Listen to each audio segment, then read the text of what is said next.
Today, we're going to talk about someone who seems more like a myth than a real person. A soldier whose record in combat is, well, it's almost unbelievable. Let's get right into it. So let's start with the number that defines the legend. Over 500 confirmed kills. To give you some context, that is the highest number of sniper kills ever recorded in any major war. And I mean, ever. But this is where it gets truly staggering. He did all of this in less than 100 days. Think about that. During a brutal Finnish winter, where you barely even get a few hours of daylight. That's an average of 5 kills a day, every single day. To his enemies, the invading Red Army, he had this chilling nickname, the White Death. So who was this guy, Simo Häyhä, and how on earth did he become the most lethal sniper the world has ever known? Okay, first let's unpack that legend, that name that struck fear into an entire army. Now, where this name came from is actually pretty interesting. The Red Army soldiers were definitely terrified of him, for sure. But the White Death was also a huge theme in Finnish propaganda. It helped create this powerful image of an invisible, almost supernatural force defending his homeland from invaders. But before the legend, there was the man. And his story begins not on a battlefield, but on a really quiet farm.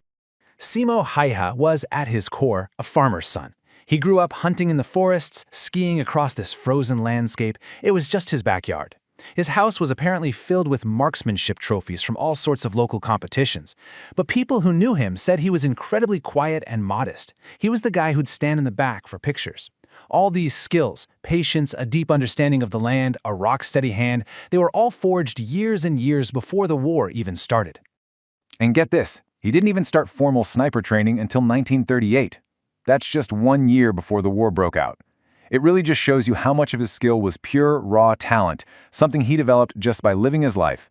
The army just pointed him at a different target. So let's really get into the nitty-gritty. What were the specific techniques that made him so devastatingly effective?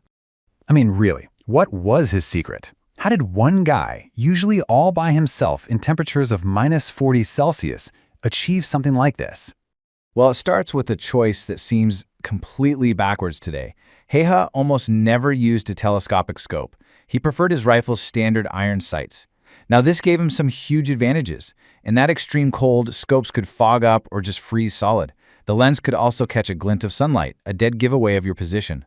Plus, to use a scope, you have to lift your head a little higher, making you a bigger target. By sticking with the simple iron sights, he stayed lower, better hidden, and his weapon was way more reliable in those conditions. And this was his tool, a standard issue Finnish rifle, just a variant of the old Mosin Nagant. There was nothing special about it, nothing custom built. He was simply a master of the weapon he was issued. But his real genius, it was in his fieldcraft. He would build up a little mound of packed snow in front of him. This wasn't just for cover. It also stopped the muzzle blast from kicking up a cloud of snow when he fired.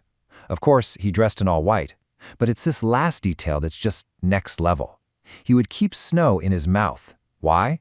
To cool his own breath. That way, it wouldn't create a visible puff of steam in the freezing air. A tiny, tiny detail that could mean the difference between life and death. But for all his skill at being a ghost, his luck was about to run out in the most brutal way you can imagine. His career as a sniper would end in a single, violent moment. The date was March 6th, 1940. This was just 1 week before the war officially ended. He was hit in the face by an explosive bullet fired by a Red Army soldier. The impact completely shattered his jaw. It blew off his lower left cheek. His fellow soldiers found him, and assuming he was dead, they actually placed him on a pile of bodies. But somehow, he was found alive. He woke up a week later on March 13th. In a twist of fate that is just unbelievable, that was the exact day the Winter War ended. His recovery took years and dozens of surgeries, and it left him permanently disfigured. He even had to write a letter to a newspaper to correct the reports that he'd been killed in action. So what happens after the war? How does this legendary soldier, this White Death, just go on with his life? First, let's talk about those numbers one more time.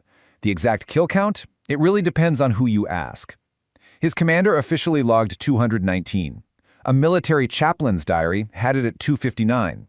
Historians today say, look, confirming kills in the chaos of a battlefield is almost impossible. But in his own private journal, which was found decades later, Häyhä kept what he called his sin list.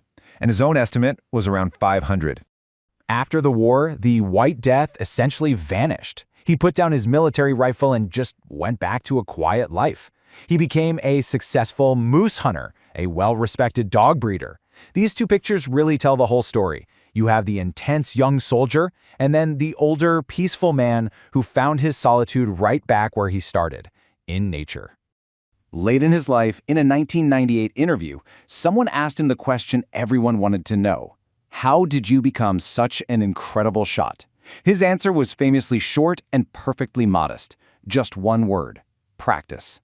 But, a story like this, it doesn't stay quiet. That quiet farmer from Finland has become this huge global pop culture icon. He's in heavy metal songs, Japanese manga, he was even featured in an epic rap battle of history. And yet, Häyhä himself never saw it as a quest for glory or fame.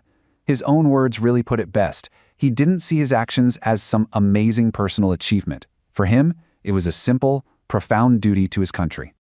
And that brings us to our final thought. Simo Häyhä was a quiet man who became a national hero by becoming one of the most efficient killers in the history of modern warfare. So the question his legacy really leaves us with is this: how does history judge a man like that?